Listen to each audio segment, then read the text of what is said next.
दोस्तों, क्या आप जानते हैं कि अगर आप हमारे सोलर सिस्टम के ड्वार्फ प्लैनेट प्लूटो तक प्लेन से जाना चाहो तो आपको प्लूटो तक पहुंचने के लिए कितने सालों का वक्त लगेगा? आपको लग रहा होगा 100 या फिर 200 साल, पर नहीं, आपको प्लूटो तक पहुंचने के लिए 800 सालों से भी ज़्यादा का वक्त लगेगा। हमारे इस पूरे ब्रह्मांड में सबसे हाईएस्ट माउंटेन जो कि हम इंसानों द्वारा खोजा गया है वो मार्स पर मौजूद है, जिसका नाम ओलंपस मॉन्स है, जिसकी ऊंचाई लगभग 24 किलोमीटर है। अगर इसे माउंट एवरेस्ट से कंपेयर करें तो इसकी ऊंचाई माउंट एवरेस्ट से 3 गुना ज़्यादा है। इस वीडियो में मैं आपको हमारे ब्रह्मांड के कुछ ऐसे अनोखे और मज़ेदार फैक्ट्स बताऊंगा कि आप पूरी तरह से दंग रह जाओगे। तो वीडियो को लास्ट तक ज़रूर देखना। उससे पहले वीडियो को लाइक और साइंटिफिक इंसान को सब्सक्राइब ज़रूर कर लीजिए। चलिए वीडियो को शुरू करते हैं। हमारे सोलर सिस्टम में सैटर्न का एक मून है जिसकी सरफेस पूरी आइस से बनी हुई है, जो कि उस पर पड़ने वाली सनलाइट को 90% तक सोलर सिस्टम में वापस रिफ्लेक्ट कर देती है। उस मून का नाम है एनसेलेडस, जिसका टेम्परेचर -201 डिग्री सेल्सियस है। हमारे साइंटिस्ट मार्स पर काफ़ी ज़्यादा रिसर्च कर रहे हैं। मार्स यानी मंगल ग्रह की ग्रेविटी हमारे अर्थ से काफ़ी ज़्यादा कम है। कम ग्रेविटी होने के कारण अर्थ पर 100 किलोग्राम वजन वाले एक व्यक्ति का वजन मार्स पर केवल 38 किलोग्राम ही होगा।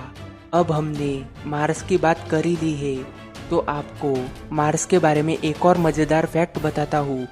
मार्स को अपने खुद के एक्सिस पर एक रोटेशन पूरी करने के लिए, यानी मंगल पर एक दिन पूरा होने के लिए 24 आवर्स 39 मिनट्स और 35 सेकंड्स लगते हैं, जो कि काफ़ी हद तक हमारे अर्थ जैसा ही है। और मार्स पर एक साल 687 दिनों का होता है। प्लूटो, जो कि हमारे सोलर सिस्टम का ड्वार्फ प्लैनेट है, वह यूनाइटेड स्टेट्स से भी छोटा है। देखिए, यूएस 4650 किलोमीटर्स का है, हमारा मून 3475 किलोमीटर्स का है और प्लूटो केवल 2374 किलोमीटर्स का है। अब तो आप समझ ही गए होंगे। हमारे सोलर सिस्टम में यूरेनस, जो कि ब्लू कलर का ग्लो करता है, वो उसके एटमॉस्फेयर में प्रेजेंट गैसेस के कारण ब्लू ग्लो करता है। यूरेनस का एटमॉस्फेयर हाइड्रोजन, हीलियम और मीथेन से बना है। यूरेनस के ऊपरी वातावरण में मीथेन सन की रेड लाइट को फिल्टर करके सन की ब्लू लाइट को वापस स्पेस में रिफ्लेक्ट करती है, जिससे यह नीले रंग का दिखाई देता है। यूरेनस के बारे में आपको एक और फैक्ट बताता हूँ। यूरेनस पर एक मौसम 21 अर्थ ईयर्स के बराबर है, यानी यूरेनस पर एक मौसम 21 सालों तक चलता है और यूरेनस का एक दिन 17 घंटे 14 मिनट और 24 सेकंड्स का होता है। आउटर स्पेस में कोई भी फ्री मूविंग लिक्विड एक गोले में यानी एक स्पेयर के रूप में चेंज हो जाती है, जैसा कि आप अपनी स्क्रीन पर देख रहे हो।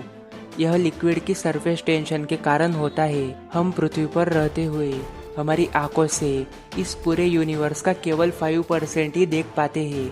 ब्रह्मांड का 68% हिस्सा डार्क एनर्जी है और 27% हिस्सा डार्क मैटर है। इन दोनों को आंखों से या टेलीस्कोप से नहीं देखा जा सकता। इसका मतलब है कि हम केवल ब्रह्मांड का 5% हिस्सा ही देख पाते हैं। क्या आपको पता है कि लाइट की स्पीड 3 लाख किलोमीटर्स पर सेकेंड है, यानी कि लाइट एक सेकेंड में 3 लाख किलोमीटर्स जितना डिस्टेंस कवर करती है। और सन से हमारे अर्थ का डिस्टेंस 15 करोड़ किलोमीटर से, तो सन से निकली लाइट को हमारी अर्थ तक पहुंचने के लिए 8 मिनट और 20 सेकंड्स जितना टाइम लगता है। हमारे सोलर सिस्टम का सबसे अट्रैक्टिव प्लैनेट सैटर्न है, क्योंकि उसके पास एक रिंग मौजूद है जो कि 1,75,000 माइल्स लॉन्ग है और 3,200 फीट थिक है। अगर आप 75 माइल्स पर आवर की स्पीड से गाड़ी चला रहे हैं तो सैटर्न की रिंग के आसपास ड्राइव करने के लिए आपको 258 दिनों का समय लगेगा। द इंटरनेशनल स्पेस स्टेशन, जो कि हम इंसानों द्वारा स्पेस में भेजा गया सबसे बड़ा ऑब्जेक्ट है, उसे हमारी अर्थ का एक चक्कर लगाने के लिए 92 मिनट्स का समय लगता है, जिसकी स्पीड लगभग 17,150 माइल्स पर आवर है, यानी कि 5 माइल्स पर सेकेंड। हमें अर्थ से हमारे मून की सिर्फ एक साइड ही दिखाई देती है। इसमें कोई फर्क नहीं पड़ता कि आप अर्थ पर कहाँ खड़े हैं, क्योंकि मून अपने खुद के एक्सिस पर एक रोटेशन पूरी करने के लिए और अर्थ की एक रोटेशन पूरी करने के लिए सेम स्पीड से घूमता है। इसे सिंक्रोनस रोटेशन कहते हैं। क्या आपको पता है कि हमारी मिल्की वे गैलेक्सी के सबसे पास एंड्रोमेडा गैलेक्सी है, जो कि 2.5 मिलियन लाइट ईयर्स दूर है, और ये गैलेक्सी फ्यूचर में हमारी गैलेक्सी से टकरा सकती है।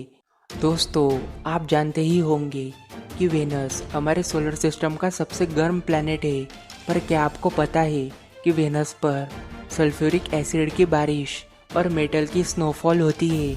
शायद आपको इसकी जानकारी नहीं होगी।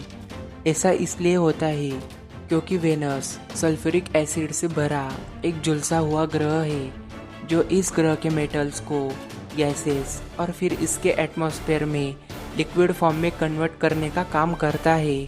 फ्रीजिंग टेम्परेचर्स के बाद ज़मीन पर बारिश होने से पहले यह सॉलिड फॉर्म में बदल जाता है। इसी वजह से वेनस पर मेटल की स्नोफॉल और सल्फ्यूरिक एसिड की बारिश होती है। दोस्तों, आपको तो पता ही होगा कि स्पेस में हवा नहीं होती और साउंड वेव्स को प्रोपोगेट होने के लिए एक मीडियम की ज़रूरत पड़ती है। स्पेस में एयर न होने के कारण साउंड वाइब्रेशंस कैरी नहीं हो सकती।